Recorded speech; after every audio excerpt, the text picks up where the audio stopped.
for the average guy, girl out there, when the market crashes, they crash too. Their 401k crashes, their retirement plan crashes. They don't know how to make money when the markets crash. So that's really the key importance, I think, for financial education, because there is going to be a crash. And are you prepared, and can you take advantage of it? This is the Rich Dad Radio Show. The good news and bad news about money.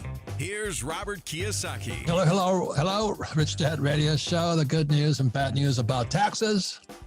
Any comments, Kim? Yeah, well, I like these series, and because as you just mentioned, there's the 4 asset classes. There's business, real estate, paper assets, stocks, bonds, mutual funds, and commodities, gold, silver, Bitcoin, oil, gas, things like that. And we always say that, you got to find the asset that fits you best.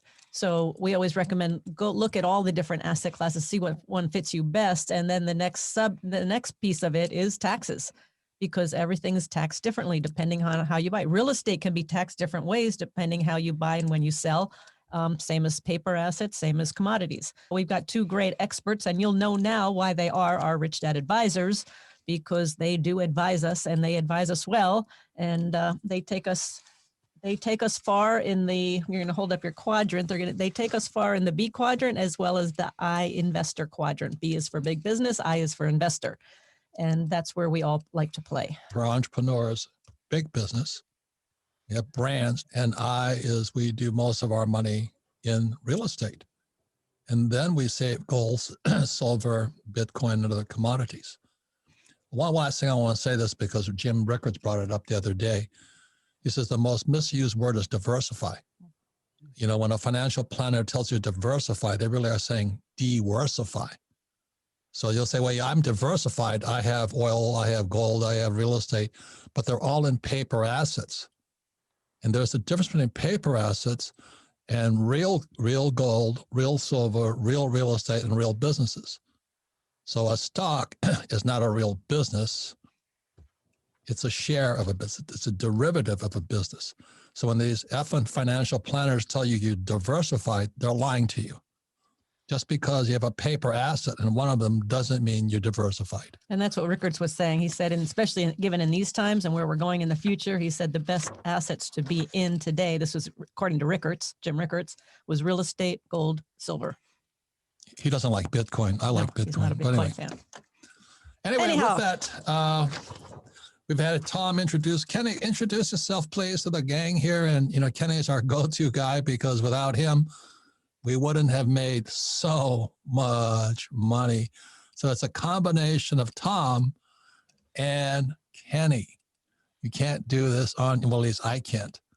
So Kenny, give us an introduction about yourself and how you make us millions and millions and millions and millions in real estate using debt. Sure. Thanks, Robert. Well, as you guys might know, I wrote the books or the Rich Dad series, the ABCs of Real Estate Investing and the Advanced Guide and the Property Management book. But primarily what I do is invest in real estate. So we have multifamily, we have self-storage, we have office, we do land development, and that's what I do full time. As you know, Robert and Kim, I think why wouldn't you use other people's money? That's basically what it is. It's borrowing money from a bank. People put their deposits in the bank, and then they give them to me to invest in property. And so it's the greatest thing ever. And then we only have to come up with the down payments. So we use debt. And then, Tom works his miracles on the depreciation side and the bonus depreciation and all the other advantages that we get on the tax side. So we make millions and millions of dollars every year, and we pay very little taxes and sometimes none. And to your point, Robert, about you can't do this on your own. When we met Kenny, we were doing it on our own, and I was basically handling all the properties, and we didn't have a lot at that time. We had 3 apartment buildings and some single families, and I couldn't handle anymore because that took up all my time. And so when we met Kenny, I'm like, oh, yay, can you manage my properties? And he said, no. He said, I cannot. So we only work with like 120 units or more. And that's when the team came together, because as I was doing it on my own, I could only go this far. And I know a lot of people that are in real estate that can't go farther because their time is all they've got. So you've got to bring a team on. So we had Kenny, and then we brought on Tom, and it's the team that lets us grow. Yeah, this is a very important point. Most real estate investors are here.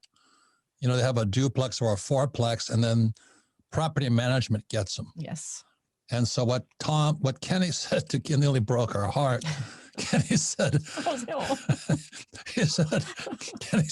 Kim was so proud. I have a 30-unit apartment house. Kenny says, it's too small.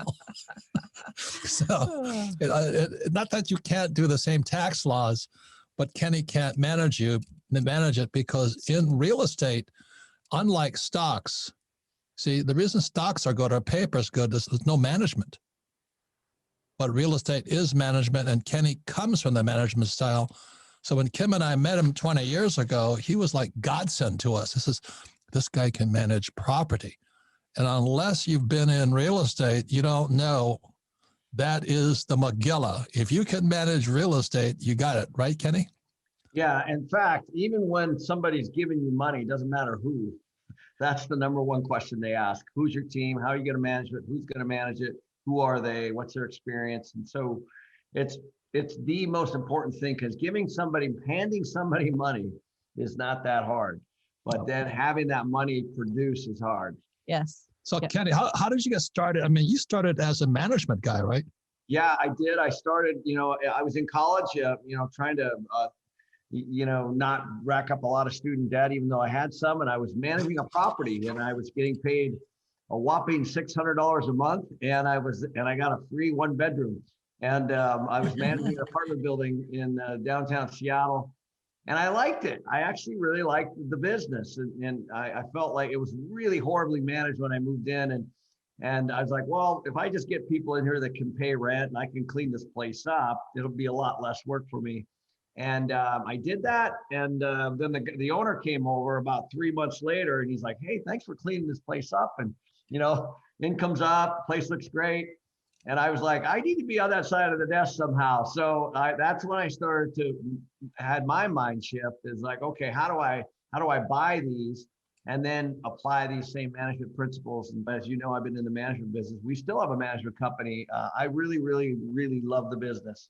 And but there is a lot more fun to it than that, actually. When you take somebody's money and you invest it, it's fun, I think, because now there's a way, okay, how do we make this money make more money? And the reason that Kenny and I always talk about this is a financial statement, okay? So you have income, expense, asset, liability. For the people on the B and the I side, the biggest liability is cash. Yes. Am I correct, Tom? Absolutely. And It doesn't produce anything. No, they're printing it. Yep. They're printing it since 1971. They've been printing it. So what happens is when Kim and I make money, income comes in here, and we have cash, we've got to move it into debt. Right. We're converting cash into debt as fast as we can. But the key is Kenny's now is property management, and then investor management and market management. So that's why anybody saving cash today and living debt-free, it's good advice if you want to be poor. Correct. Now, but don't switch into real estate unless you're willing to understand what Kenny knows about real estate. So that's why his 3 books. Give us your 3 books again, Kenny. The ABCs of real estate investing, the ABCs of property management, and then we have an advanced guide to real estate investing. And that's what you need to understand, because when you say move your money into debt, if you don't know what you're doing and you're buying a property and you have no education, you have no experience, you don't know what you're doing, that debt's going to be bad debt. And I remember you have a dad, Kim, her dad was hardcore stock guy. He was hardcore buy, hold, and pray in the stock market. And that worked for him. But I told him we're buying real estate. He says, I refuse to fix toilets. Well, so that was my plan. I was going to have Dad was going to be a business partner. My dad was going to be my business partner on this property. And I called him up. I said, what do you think about buying this little single family house? Well, I don't want to fix property, and I don't want tenants calling me at this time of day, and I don't want to fix leaky roofs. And I'm like, I don't think I want to do this. I said, I don't think you do either. Thank you very much. So just remember, paper assets are for some people, commodities, stock, gold, silver, oil for some people, businesses are for some people and real estate is the best, because right now, the problem with Kim and I, our income is going up. And if Kenny doesn't find us a property pretty soon, we're going to pay taxes. So Tom, would you explain that psychology? Because this is on the B and the I side. And because Tom, when we talk about taxes, Tom always says, can you find another property? Can you find another property? Can you get more debt? Yeah.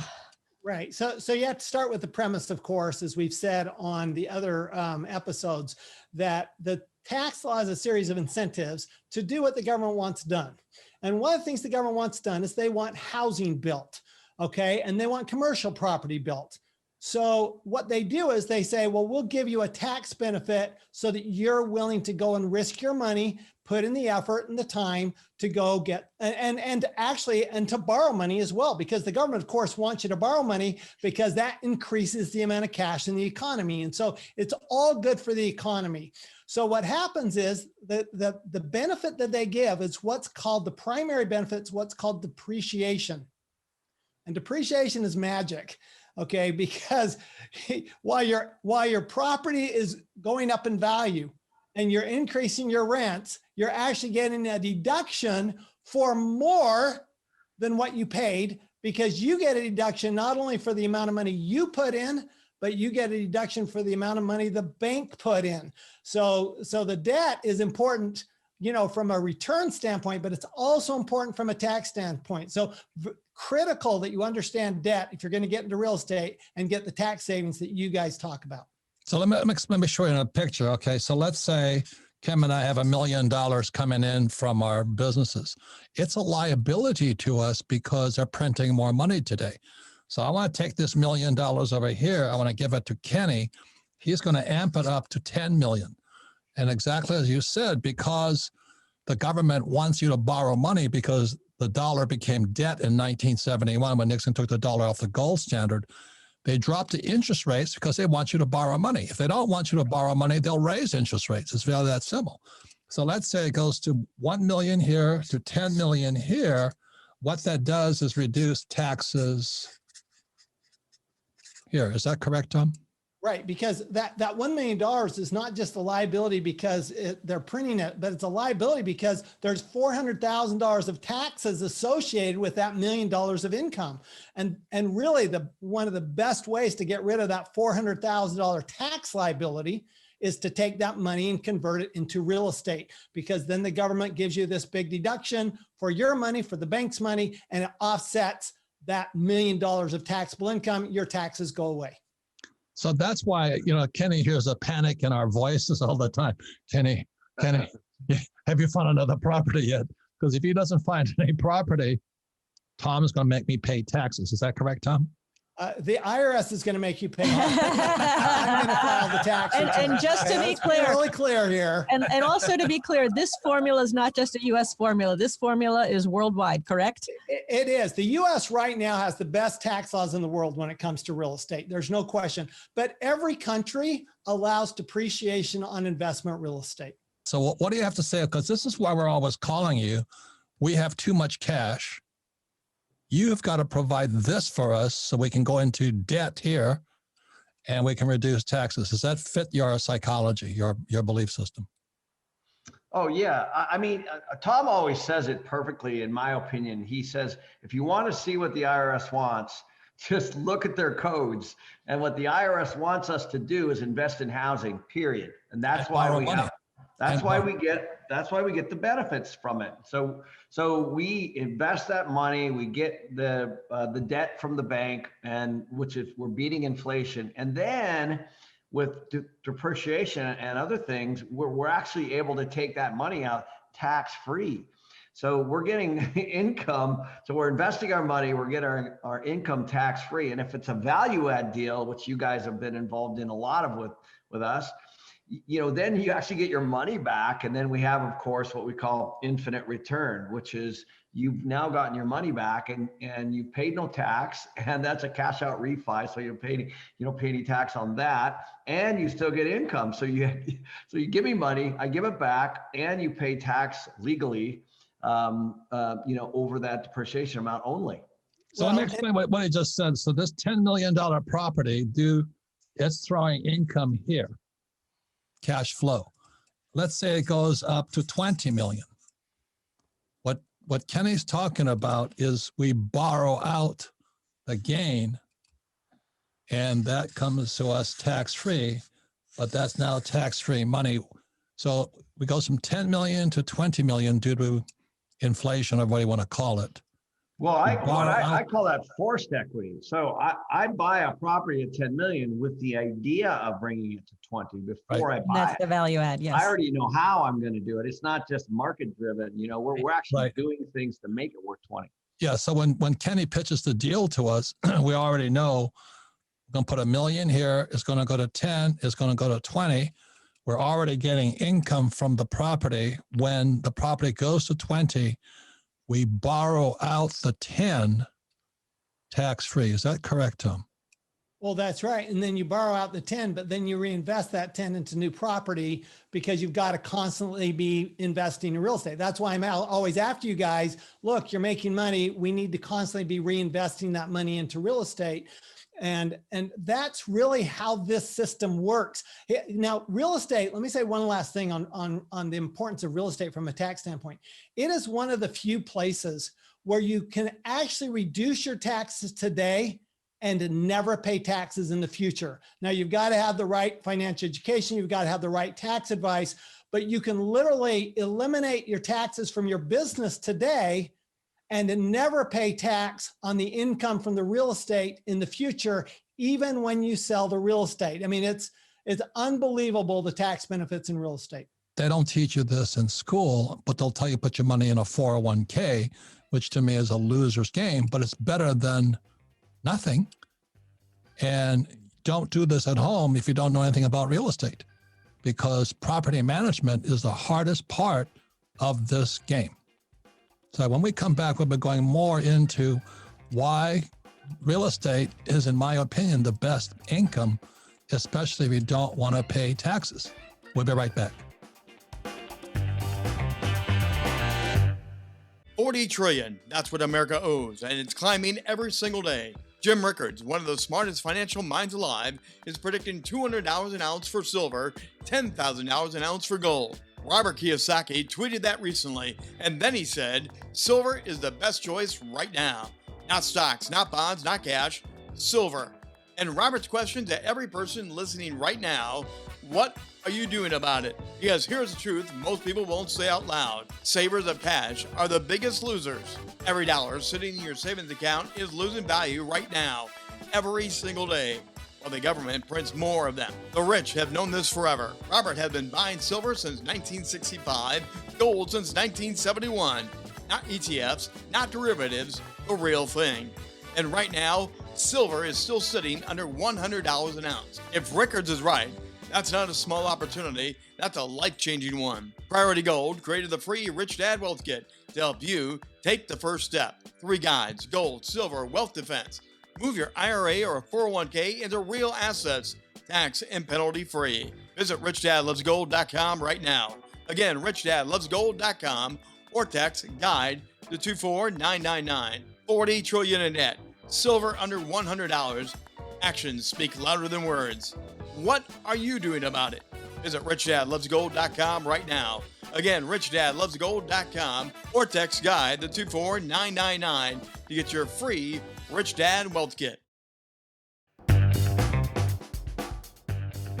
Welcome back, Robert Kiyosaki, the Rich Dad Radio Show, the good news and bad news about taxes, and why the rich don't pay any taxes legally, and why the employee and the small business owner pays the most taxes. Any comments, Kim? Well, yes. And as I've said before, taxes are so misunderstood, and everybody thinks taxes are evil. But as Ken and as Tom were saying, that taxes are an incentive for doing what the government doesn't want to do. So they're giving us tax breaks to do what the government doesn't want to do, create housing, create office buildings, things like that. And borrow money. And for those of you listening who can't see this, that's why we have cash flow clubs of the cash flow game, because you can't learn this stuff by thinking about it anyway. The beauty of a cash flow game is you have to do it, be and do it. And if you don't want to do it, then buy a 401k and pray. I mean, that's really where it's about. So our guests today are, again, our tax advisor, Tom Wheelwright, and our real estate partner, Ken McElroy.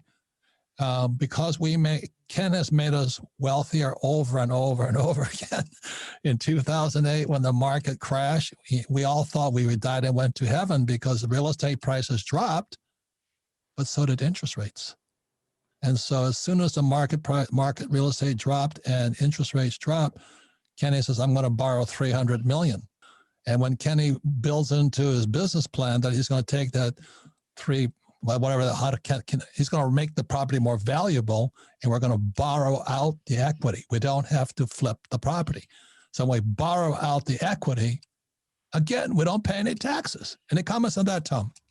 Well, yeah, for sure. I mean, first of all, the reason you don't pay tax when you borrow money is because that money is still owed to somebody. And so it's not income to you. You're going to have to pay it back. But the great thing about real estate, of course, is that your tenants are going to pay that back. All along the way, the government's going to give you this incentive called depreciation and allow you to use that depreciation to offset that income coming from the tenants that's paying down or amortizing your debt. So it's kind of the perfect storm in a good way. It's an incentive to do what the government wants done. That's right. In the inside investor, that I quadrant, and that's where you get zero tax. And it's all based on debt and taxes. So when somebody says live debt free, I check out. Because well, you're going to pay a lot of taxes if you don't have any debt. Yeah, and the reason is 1971 when Nixon took the dollar off the gold standard, the dollar became debt, and the only way money is created is when you borrow money. That's why they want you to have credit cards and all this, because if you stop borrowing, the whole economy seizes up. Comments on that, Kenny? Yeah, well, I think the other thing that a lot of people miss is that when we look at real estate, we look at real estate from a long-term cash flow standpoint. We're not trying to time things. Obviously, we don't want to buy at the top, just like anybody doesn't want to buy at the top. But if it cash flows, even today, as hot as the market is, if it cash flows, we actually buy it. So that's why I'm still buying, is if the numbers make sense. And so we've always been cash flow driven, and we've always been, how do we use the real estate to pay less tax legally? And that is the rules of the game. This is not, this is stuff that you can learn. Anybody can learn this stuff. And we're all playing by the same rules. And Robert, you said something earlier about when the market crashed. In 2008, when the market crashed, we did very, very well. So one of the keys to financial education is we know, and Kenny and Tom and Andy Tanner with paper assets, cash flowing paper assets, when the market goes down, we do really, really well. For the average guy, girl out there, when the market crashes, they crash too. Their 401k crashes, their retirement plan crashes. They don't know how to make money when the markets crash. So that's really the key importance, I think, for financial education, because there is going to be a crash. And are you prepared, and can you take advantage of it? And the tax law wants you to borrow money. And I think is funny when somebody asked me the other day, Kenny says, what's your net worth? I said, about $1 billion. Yeah. They don't realize that debt is money. Right. It became money in 1971. And the more money I borrow, it's tax-free money. Is that correct, Tom? That's exactly right. Tax-free. The government wants you to borrow money because if we don't borrow money, the whole frickin' economy grinds to a halt. Am I correct on that one? It's just like you said, Kim, the tax law is incentive to do what the government wants done. Well, one of the things the government wants done is they want that money borrowed from the banks to flow through the economy. And so that not being taxed on debt is an incentive to borrow. And we can't ignore that that's what it is. It's an absolute tax incentive to go borrow money. And there's one more advantage I want to talk about, Kenny, and this is the brilliance of his financial plan is this. So Kim and I make money here. In the income column. In the income column. And then that means we pay more taxes. So we got this cash here. We move it to Kenny, and let's say we go from 1 million to 10 million. His business plan is going to take that property up to 20 million. And then we're going to borrow out the 10 million. So it's 10 million tax-free. So the thing I want to talk about is, Kenny, when, that property we saw, I think it was in Texas, was 400 units. Vacancy was 900%. The place was empty. The prior tenant was a real thief and went in there and stole all the copper wire and all the, just tore everything apart. This place was a mess. There was nobody living there. Then they weren't collecting rent. And there was a fire. And there was a fire. And I walked in there, and Kenny and I look at this thing, and there's a toilet. The toilet had been taken out, and the guy was sitting in front on the toilet in front of the fireplace. And I go, I'm walking out of here, and Kenny goes, oh, this is wonderful. This is wonderful. Remember that one? Of course, I have a lot of stories like that. If the property was incredibly well located, as you know, it was very, very poorly run and very poorly managed, to the point that the bank actually took it back. It was owned by Bank of America. That's what's happening next. As Kim kind of touched on this. Banks actually get in trouble when they get their loans back. That's not a good thing. That's called toxic debt. And it affects the bank a lot, from a share of a price, from being able to lend more money, and all. It's not a good thing. So it was owned by the bank because of the prior owner and the prior management. He tried to do his own management in-house and ran the thing into the ground. The bank took it back. This is a very common story. The reason we bought it, the bones were good. I always like to say the bones are good, and the location was amazing, of course, being right next to USAA Insurance in San Antonio, which is a massive employer. I think last I checked, there was like 15,000 people that work there. So, so for me, it's just fixing it back up and getting it. And you know what happens is the whole neighborhood loves you. Because the people living there and all the things that are going on, the city council, the mayor, they all know what's happening at these places.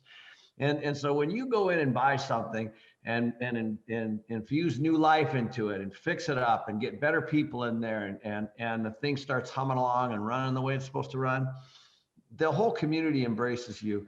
And we took that property, if you remember, we bought it bought the note for $20 million from the Bank of America. I put 7.5 into it. When we were done 2 years later, it was worth $42 million. And we put debt on it. We paid everybody back their initial investment, and we've owned that thing cash free. We have no investment in that deal. We still own it today. It kicks off $1 million a year of cash flow. Okay, so not only Kim and I donated part of the $1 million here, the asset column, the $7 million in from the because cash is a liability to us because they're printing it. So it goes in here, you put it into $20 million, you ramp it up to 40. And meanwhile, we're getting cash flow. And Tom, why are we paying no taxes on all this?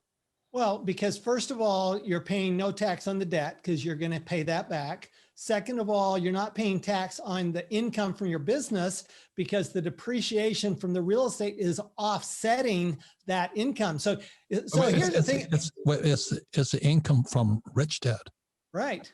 You understand that the reason we're B's and I's is that by investing in real estate, in the B, we make the money in the B, and we invest with Kenny in the I, and that offsets our taxes in the B. Am I correct, Tom? That's correct. Now, one thing that you mention all the time is in the I quadrant. That's not just any investor. That's the inside investor. And that's very important in the US, especially if you're a casual investor, you don't get the same benefits. You must be a professional investor and an inside investor. And then not only do you get, all the better interest rates, you get the better deals, you get things before they come on market, et cetera, but you also get better tax results because Kim is an inside investor. She's professional. She's a professional in real estate. She spends a lot of time at real estate, and that's what allows her to get these tax benefits that the average casual investor is never going to get because they don't understand how the law works. So this is where Kenny kicks in. So we saw this piece of crap property. I was ready to run. When I saw that, that toilet in front of the fireplace is burned in my mind. And I realized the guy who owned it before we did, his business plan was to just strip it. Is that correct? He collected all the rents and stripped it. That was his business plan. So Kenny goes in there with his team. And I didn't believe Kenny. I saw his team. I forget your guy. This guy, he looked at it. He was just as excited as Kenny because he knew he could fix it. Is that correct? Yeah, he was an expert. He was an ex-Marine like you. He was mission driven. He knew exactly what we needed to do. Again, Robert, once you start to do this, whether it's one unit, in this particular case, it was 400 that we needed to fix. It was a 680 unit property. It's just math. Literally, some units are $1,000, some units are $10,000. You have to figure all that out before you buy it. That was a big number.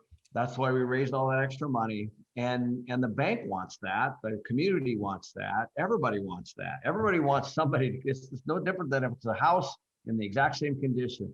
But it's also part of your formula, Kenny, and you touched on it earlier. Your formula is number one, you like properties with problems, but number two is you look for a property where there's jobs. And that fit that core formula to a T. Right. It's easy to buy something that's fully, 100% occupied. You're not going to move the needle a lot there. I'd rather personally buy something that's 100% vacant and then figure out how to occupy it. And that's management. And then that also, if if the building is vacant, it's worth a lot less than if it's full. Yeah. And that's how you double your value, the worth of your property. So keeping the math simple. So Kim and I have $1 million on, to us, the cash is a liability that's coming from Rich Dad. We move it into the 20 million. In the asset column. In the asset column. We turn it into debt. We took cash, convert to debt. Kenny improves the property to 40 million. So meanwhile, we're making all this cash flow from the original $20 million debt. But let's say he raises it to 40. That 20 million comes out as debt. Why is that tax-free, Tom? Because you have to pay it back. So the government says it's not your money, it's the bank's money. You're using their money, but you have to pay it back. So you're not taxed on. But here's what's even better. Not only are you not taxed on the debt, you get to deduct the interest. So if you put your own money in, you don't get to deduct the cost of putting your own money in. But if you borrow the bank's money, you get to deduct the cost of putting their money in. And by the way, that's something that's true all over the world. All over the world, you get to deduct interest expense, but you don't get to deduct the amount of money you put in as capital. So Kenny, that's called because when I met Kenny for the first time, this is 20 something years ago, everybody was flipping property. Remember that? Of course. Yep. They're doing it again right now. Tom, what happens when you flip? You have the worst kind of income, what I call earned income, which is like ordinary income with the additional tax of Social Security on top of the ordinary income. So you're at the super highest rate. That 60% bracket that you talk about in the S quadrant, that's for flippers. And let me ask you one more thing, Tom, because here's one other huge tax benefit that I like. Okay, let's say you have a property and you're going to put down 20% of the 100% cost. You put down the 20% in cash, but you still get 100% of the tax benefits, correct? That is correct. So you leverage your tax benefits. In other words, you get 5 times the tax benefits than if you just put down than if you paid cash for it. So in the tax law, which is Tom's book, Tax-Free Wealth, there's appreciation, depreciation, and amortization. Right. So by doing this formula, appreciation is tax-free. Correct. Depreciation is income. Is a tax benefit. Tax benefit. And amortization is the bank gets their money back. That's tax-free money too. Well, that's tax-free because the depreciation covers that. It would be otherwise taxable, but because you've got depreciation, it offsets that amortization. Don't do this on your own. No. I mean, Kenny definitely could not fix that toilet. I know that for certain. But the guy he brought in, he was all excited about it because I saw this toilet as a horrible thing sitting in front of the fireplace with all the copper wire ripped out of the drywall. I was ready to run. It was like 80% vacant. It was a nightmare. But to Kenny on the finance side, it was an opportunity because he knew his business plan was to take it from 25 to about 45 million. And going back to where we first started talking about when we met and Kenny said, I can't manage your 60 units, 70 units because it's too small, is because he had this whole team that he has on his side that would be too small for his team to manage and it wouldn't bring him any financial benefit as well. Yeah, so that's the importance of a team. It doesn't mean don't start small. No, start small. Start small. Yeah. But the benefit is you always have dreams of going to big on this side here. Right, Kenny? I mean, because you started as a property manager in college. Absolutely. I started, well, actually, my first investment was a 2-bedroom, 2-bath. I used my own money. And now, the deals that we're doing obviously require like $20 million down. And I use other people's money. So you go from using your own to learning how to use other people's, and that's actually the way the system is set up. That's capitalism. Yeah, it's literally set up. Even people put their money in insurance policies and pension plans and 401ks and all that kind of stuff. There are people managing that money, and when you get your statement, somebody is putting it somewhere to make it, make that money. So, and so you just want to be on that side of it. We borrowed from insurance companies, we borrowed from pension groups, we borrowed from banks, we borrowed from life companies. When all this stockpile of money people are investing or saving, it needs to go to use. So there's a velocity of money that has to happen somehow. And my final comment is, if you're starting small and you're just starting, don't use other people's money until you know what the hell you're doing. Yeah. Because that's yeah, a big sure. responsibility. That's a big responsibility. Learn on your own money for a little bit. That's what Kenny did. That's what we did. And then once you've got the experience, you got the knowledge, then you can take it to the next level. Yeah. And please get, if you want to go to the next level, start small, get Tom's book and get Kenny's 3 books, because it's a very sophisticated game. So anyway, I want to thank the two of you. Thanks for making us heard. The thing that's really funny is Kenny keeps giving back our money. And our problem is we have to give it back to him. He just keeps it. He pretty much just keeps it. It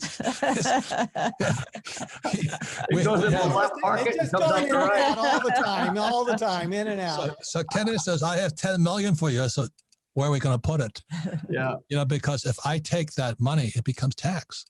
I've got to move it back into debt, Right. got to move it back into, and then Kenny's got to have a business plan that's going to take the 10 million, let's say, turn it into 20 million. Final words, Tom.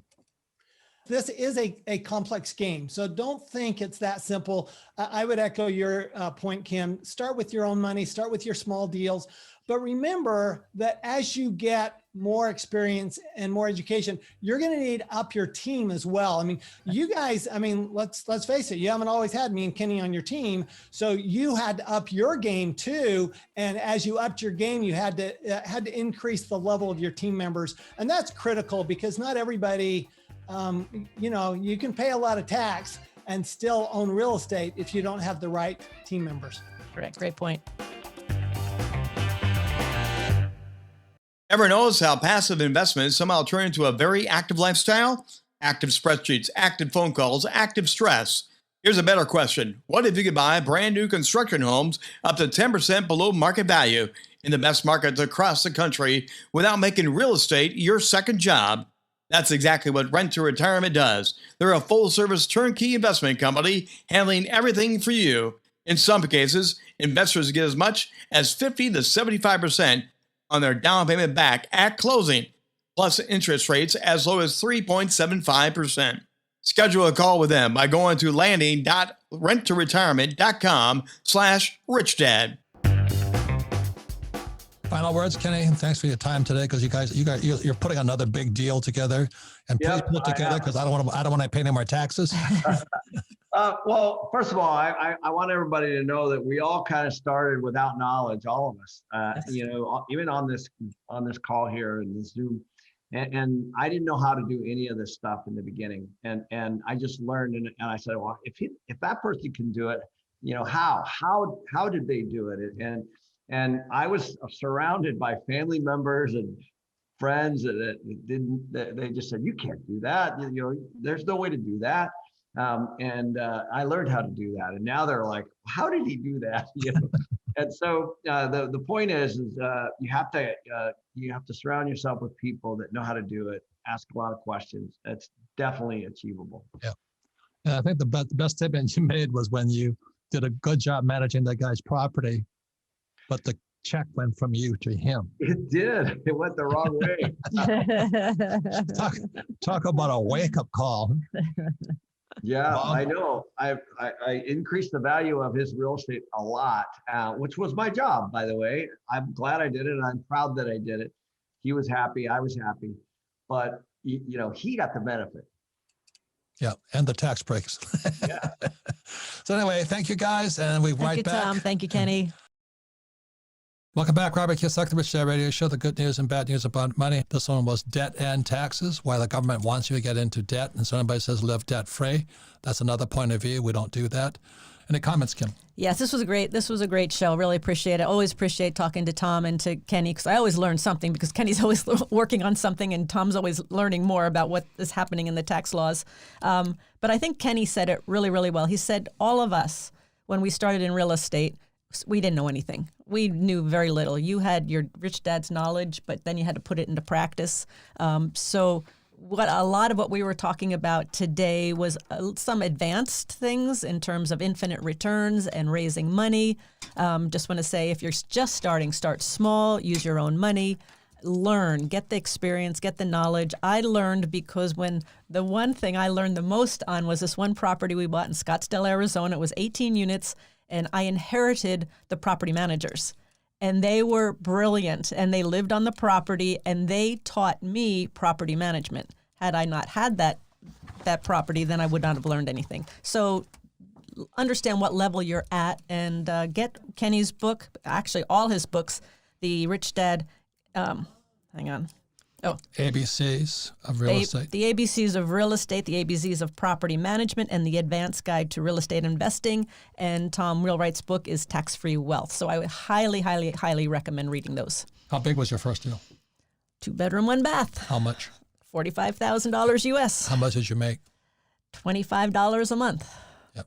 That's how I started. But the formula, same formula. It's the same formula as a 2-bedroom, 1 bath, and then the same formula as Kenny's talking about 400 units. Same formula.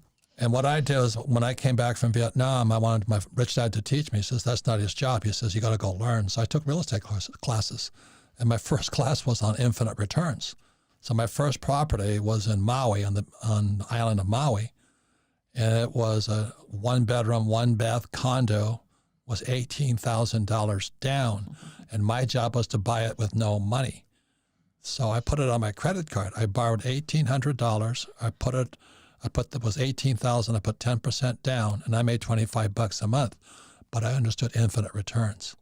So at the age of 25, I knew I never needed money again. Now that kind of messed me up, because once you get a taste of not needing money, it kind of goes to your head. But we all go through it. That's all part of the learning process. So again, it was a 1-bedroom, 1-bath house, $18,000. I broke out my MasterCard to put $1,800 on it, and I was making $25 purely on debt. Because debt is government. Government wants you to borrow, because in 1971, the U.S. dollar became debt. I just like using debt. I love debt. But that's why Kim and I have so much money to save in gold, silver, or Bitcoin, because we don't need cash once you know how to use debt. It's one of the most important things, but don't do this on your own. Start small. I take classes. We're constantly studying. Kenny teaches all the time on YouTube and things like this. So does Tom. And you can always learn. So anyway, thank you all for listening to the Rich Dad Radio Show. And that's why, I just love debt and not paying taxes. Thank you for listening to the Rich Dad Show. This podcast is a presentation of Rich Dad Media Network.